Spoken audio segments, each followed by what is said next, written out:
to the next one. So our next speaker is Percy, Franz, Coco, Mallma. What a wonderful name, really. I like having these conferences and finding so many cool new names that sometimes we're not used to. So he's an electrical engineer and project management professional from Peru with experience as consultant, instructor, and mentor in project and risk management.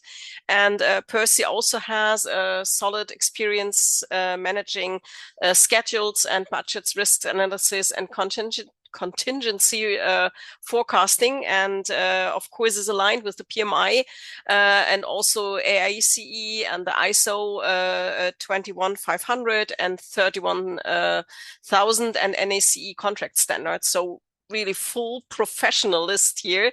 And his presentation is titled Considerations for Budgets and Capital Projects. And Percy, I can already see you, and I'm sure we can also hear you in a second. So stage is yours, and really looking forward to you sharing the presentation and guiding us through. Thank you.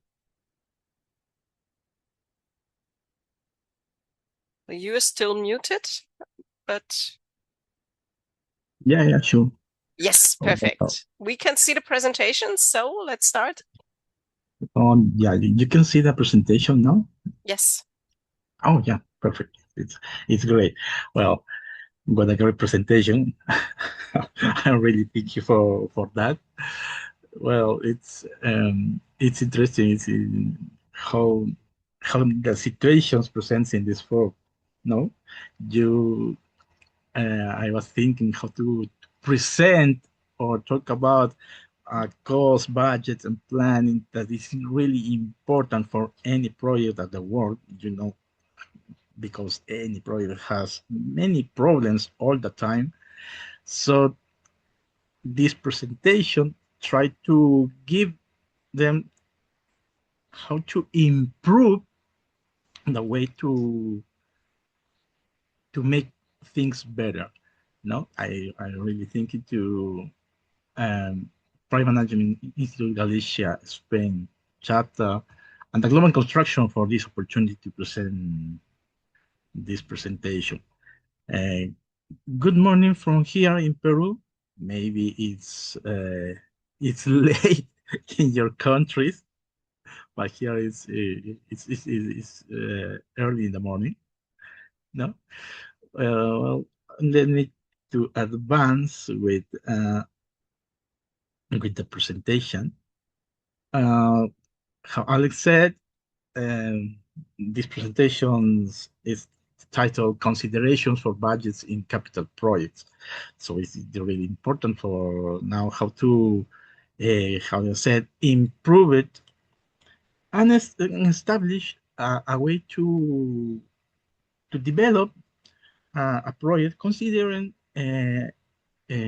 uncertainty and maybe risk events, what every project is under these situations in real. Well, today we discuss one of the most critical aspects now of capital projects management, developing reliable budgets in environment characterized by uncertainty, or regardless of whether we work in case it is not important if you work in the mining, oil and gas, energy, or infrastructure, or any sector of the project management. Poor cost estimates are among the main causes of project failure. Okay, here we have some objectives that we try to get. No, and by the end of this session, you will understand why project budgets change during the life cycle, how estimates accuracy evolves, and which estimation methods should be applied at different project stages.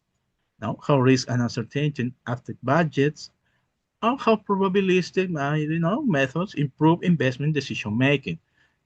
So in this case, it's important to understand the fundamental principles principles and challenges of developing budgets in capital projects, including the impact of uncertainty and project definition maturity that I think is the most important aspect that we have to take account. In some slides, I can explain how project lifecycle stages using a fair methodology can influence estimates accuracy and evolution of project budget. I think is a very good methodology that we can apply, and many projects apply around the world.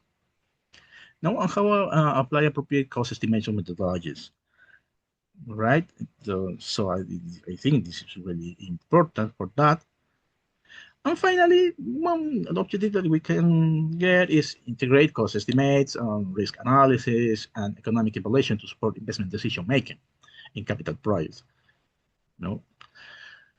Well, a background for me, Alex covered everything. Now, this is my background in these years. I can get, my education, some certifications that I had to PMI, and my experience on these years. And there's no much to take to take. We can advance. Um, on consideration for budgeting capital projects, I have a little agenda with 5 important points we can revisit. Now, we will start by discussing the fundamental challenges of budgeting, then move to estimate maturity and fair methodology, followed by estimation methods, and including risk analysis techniques. Well, finally, some conclusions and some reference that you can review and get more information. Well, initial considerations that we have. Uh, Traditionally, project budgets have been deterministic, right? When we talk about deterministic, we are we are we are talking about an estimate where none of the more of the variables are not probabilistic, and that is developed using deterministic method. No, so in this case, uh, we know that most projects operates in dynamic and changing environments, and this makes budget analysis complex. And it's important to reach a level of scope maturity, that allows for the implementation of more reliable estimates. And for this situation, we use Monte Carlo simulation enables the incorporation of probability distributions into budget variables, allowing the establishment of confidence levels for decision making. We know estimates a single number and assume it will happen most of the time. However, projects operate in uncertain environments, and therefore budgets should be considered ranges of possible outcomes rather than single values. This is the important things that we can encounter. To start with the planning, even with the idea of the project in the first stages, and a methodology like FEL, front-end loading. This is the meaning of this acronym. This is how we show in this slide. It's a structured methodology through which projects owners develop sufficient strategic information to manage risk and maximize project success. As project mature, uncertainty decreases. So in this case, FEL provides a structured process that progressively improves projects definition and estimate accuracy. It is compounded from 3 principal stages On the first one, it calls Phase 1, where we develop the conceptual phase or improve the idea, no? And about some commercial evaluation of the potential project, business objectives are established in this phase. And the point of decision is if some of these inputs of the deliverables are complete, uh, the decision makers take the decision of go of not go to the project. This is important at the first is the first step, because if the idea is not clear, there's no have the that necessary information, they they took the decision to go or not go with the project. Most of the time, many enterprises wait at the final of the planning to complete the information, and in these cases, the project fails. No, with the decision of go, fail to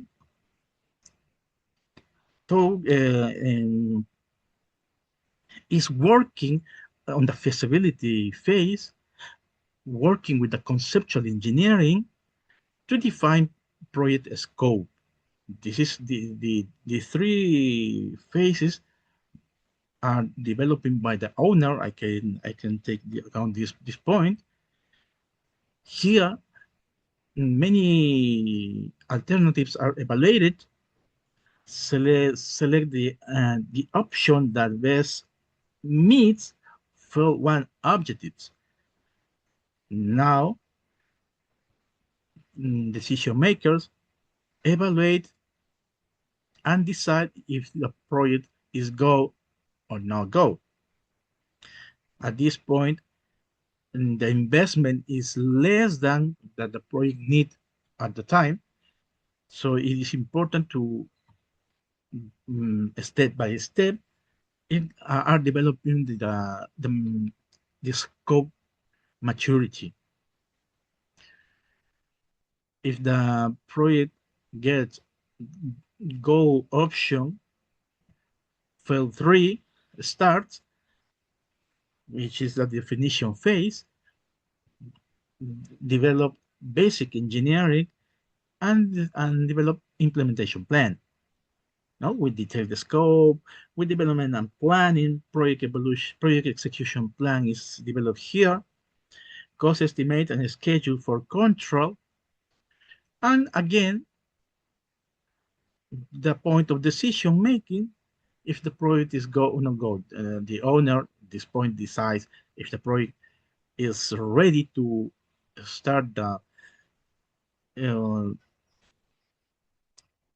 engineering and basic engineering, detailed engineering, and start the phase of construction. No, the implementation in this case could be developed for the EPC enterprise. No, engineering, procurement, and construction. With the other phases are commissioning and the startup. And after that, the operation and maintenance is the final phase. No, but how support this the implementation of methodology? There's some information, for example, in this entity IPA, Institute Project Advanced, um, which they developed this tool. The cause is Project Definition Rating Index that guide how to develop every phase and how improve the, resume of every deliverable and get the maturity of scope. Now, this is the better tool that I think could work. Excuse me. Wait a minute. Okay.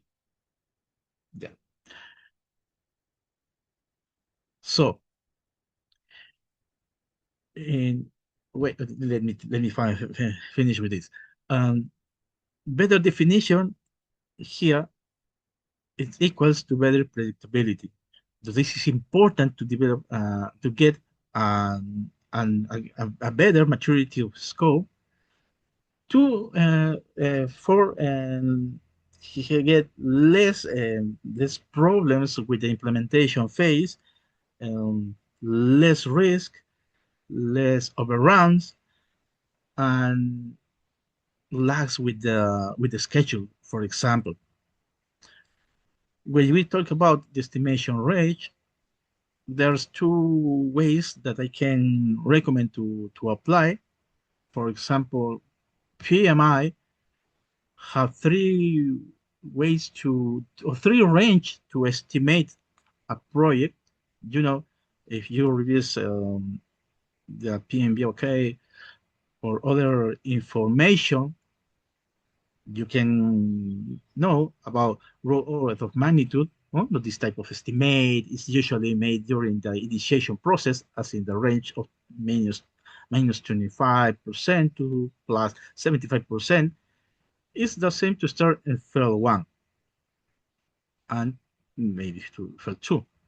No budget estimate. This type of estimate is usually made during the planning phase and is the range of minus 10% or plus 25% of the actual, right? This kind of uncertainty guides how the estimating our evolution at the time. No? At the first time, no initial order of magnitude. Here we can take that the information how our estimates are varying at the time, and the definite estimate we can see we can arrange of uncertainty only at the delivery stage. Our estimates are the final. There's no changes anymore. But in this case, we can understand, no, how the classify estimates according to the maturity of project information can get more uh, predictability to less uh, problems, risks, or other event that can change our estimates at the time. Um, the other estimate range we can use, this is get from the practice standard for project estimating, the second edition of the PMI. The other one is the estimate range bringing for AEC, you maybe know. And this way that they classify the estimates is more interesting for me. No, here we can see that class 5 estimates are highly uncertain, whereas class 1 estimates are suitable for execution and control. No, the estimate methodology must match the availability of information, and we can see, for example, how can we use this box, this matrix. We put attention on the primary characteristics, on the maturity level of project definition deliverable is the most important, and we can with the develop of the deliverables in our project, we can follow this cost estimate classification matrix for a state, and develop our estimates and get the range on how estimates are varying in the time. No? Even here, there's a recommendation from some methodologies that we can use. That this is interesting, so we can uh, extract some information from here and establish for our estimates how upon a point of a start our work. Similar to the PMI box, we have this uncertainty with the difference on how this class of estimates compose at the time.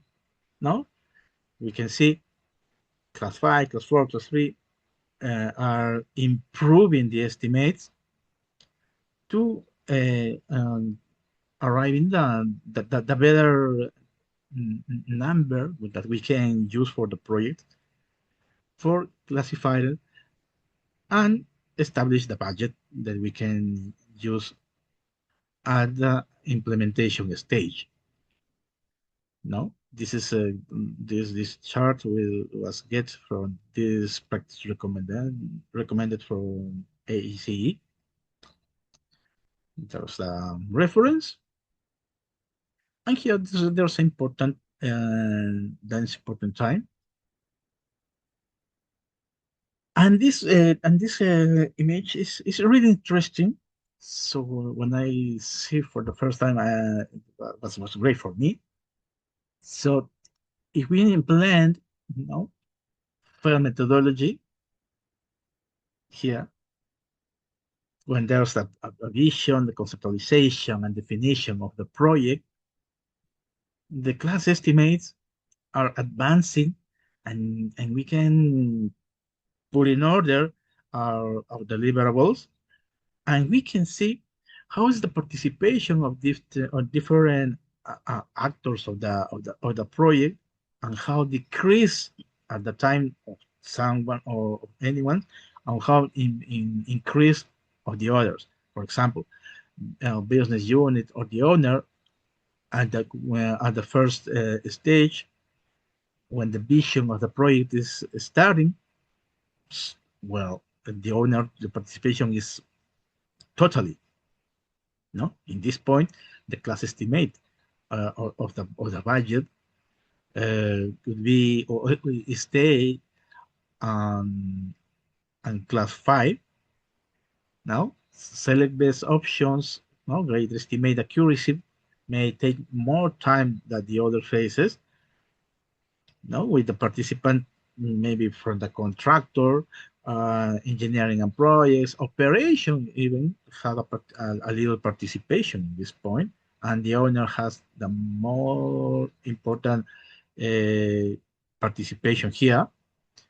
And finally, when the definition phase is given and define the scope, detail, project execution plan is developed, the class estimate get the even class 2 very detailed.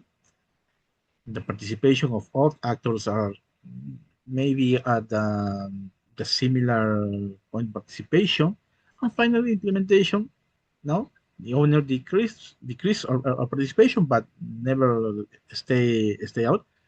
And the contractor, engineering, operation are more important in this point. Now, finally, the operation, no, contractor decreases this participation, and operation engineering take more time or more importance at this point. This chart is interesting and guides how to apply the classes estimates, and how these phases are at the time, and which of the actors have more participation in these phases.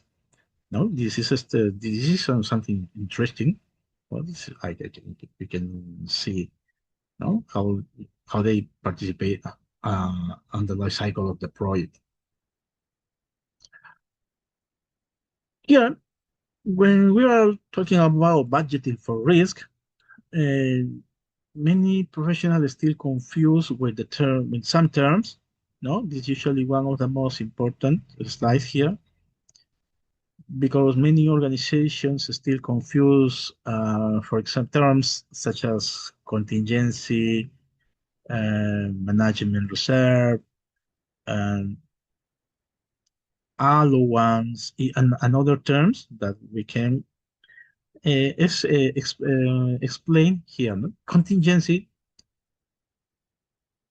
how we can see, an amount added to an estimate to allow items, conditions, or events for which the state occurrence or effect is uncertain. This is the contingency used only when there are events that are uncertain, and that experience shows will likely result in aggregate and additional costs for that.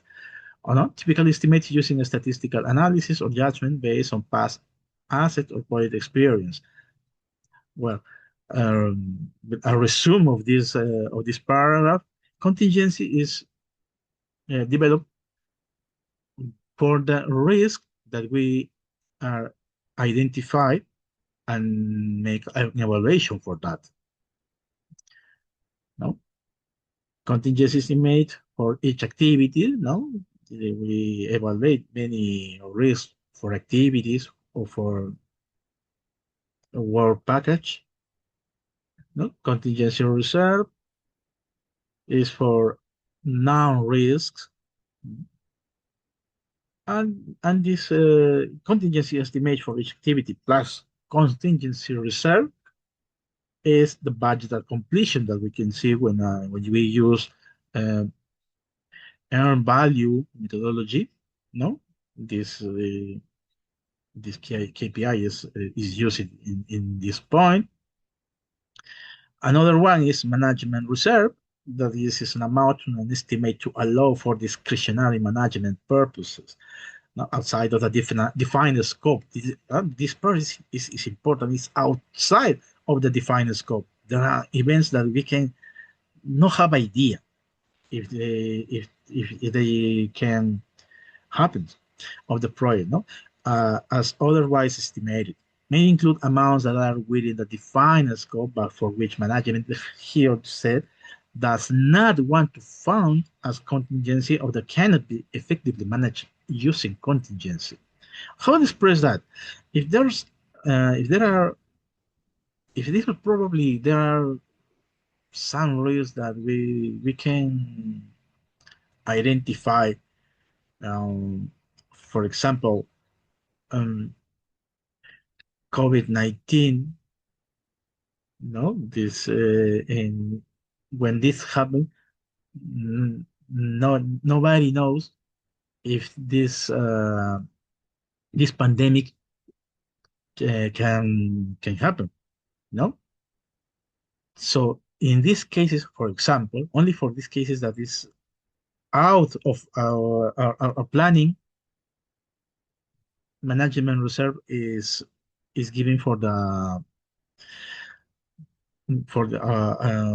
excuse me, for the decision makers to get an amount for these probably events or situations. No, how can I express that? Budget at completion, but plus management reserve, that which is get it for unknown risk, difficult to identify. We can get the budget of the project, but this budget is only for the management of portfolio develop for portfolio or the PMO. But with the project is working, is with the budget at completion. No, is the budget that we use when the project is starting. Only with management reserve, how we can see here, is for unknown risk. Never, not all the time is used for the budget on when the project is developed or execution. No? Other words we can, or other expressions are escalation, no? That is a provision cost of prices for uncertain changes in technical, economic, and market conditions over time. It's different to risk, but here we can see, and despite uncertain changes in technical economic, that we can evaluate and even have information on these changes, no, and cost prices or market conditions, for example, inflation or deflation.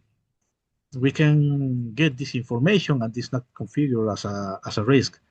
So we can use this information to give only an uncertain development at the time. Now it's an escalation, how the costs are changing on the time. We know the cost from some equipment and 2023 were will different in 2026. Now this is escalation because prices are changing at the time because the money have a value. No, we know that. Another one is allowance, non-resources, including estimated to cover the cost of noun but undefined requirements for individual activity, work item, account, or sub-account.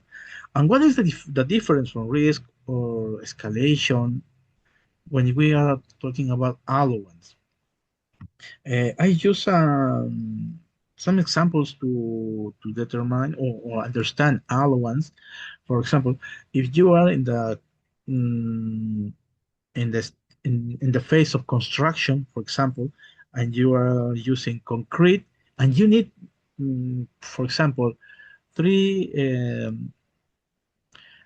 mm, cube meters, no, to concrete, or maybe we need 100 meters of wire if you are making electrician installation. But when you buy these resources, you don't buy the quantity exactly, right? You need more because there's a loss when we are when are in the construction phase, or when I'm installing the cable. No, you lost some quantities. That this is a way to understand allowance. No, you always need a little more than the quantity we are estimated. So then this is a difference now to when we talk thinking about risks and allowance. Risks are events that we have that they have some probability of occurrence, but the other ones we know that we need a little quantity more for some for the construction phase, or some when I'm making installation, we lost some materials, right? Yes, so Percy, just that you know, we are already a bit over time, so it might be that people start going to lunch break. So maybe take a minute to wrap up because you Yeah, were yeah, planned till 45. So and we need to be back in time for the next speakers. So just that you know. yeah, yeah. I accelerate here. Okay, perfect. Yeah, don't worry. Well, uh, having covered all the first points, when we talk about the class estimates, there are some recommendations for get uh, for improve our estimates. No, for example, in the matrix of AEC, we can see that the class estimate or estimate class number 5. We can use capacity factors. No, it depends on the cost of similar facilities. This is we can say a comparison with other projects, and using this equation, we can make a new estimate for a new uh, utility, for example. No? It is given in these recommended practices. No? And we reviews this information. This is interesting, and it resumes. No? In this example, no, there's a facility or electrical substation of this power equipment, and there's a similar, no, constructed some years ago. This is the information, and using these recommended practices and following this step by step evaluation, we can get the first estimate of this utility. No, there are some deliverables that we can get following fail methodology, fail 1, fail 2, no, fail 3, and after that, continue with the estimating, no? Class 4, maybe with the project with the first point of definition, we can get the capex and the opex to start the improving the estimate. Now we can develop a cash flow, evaluating some KPIs, for example, net present value, internal rate of return, no? But this is in the deterministic way. When in advance, in estimate class 3, we use uncertainty events. No, here the two recommended practices that guide how to apply that. No, using Monte Carlo simulation, for example, or selecting probability distributions for every variable. No, PMI bring us these two standards, AEC, these two recommended practices. No, and the estimating class 3, we're using Monte Carlo simulation. No? You know, Monte Carlo simulation, there's a lot of information at the internet. No, but that we need here is inputs with uncertainty, thousands of simulations, and get a probability distribution of outcome. No, there's some information here. No, but the results of this when we using Monte Carlo simulation, and here we have the description of the simulation results. No, the histogram, the cumulative distribution. No, first one shows the frequency with which the different results appear during the simulation iterations, and the second one shows the cumulative probability. Another one, our sensitivity analysis and a scatter plot. First one is a fundamental tool for prioritizing response actions, and the other one answers the question: is there a relationship between variables and the results? Obviously, yes. No, and when we include risk events, evaluating and giving uncertainty scenarios, we can apply after that distribution probabilistic every variable, and finally get a semi-detailed unit cost with probabilistic scenarios. No? Here there's every input variable with a different probabilistic distribution assigned, and after the simulation, we can get this information.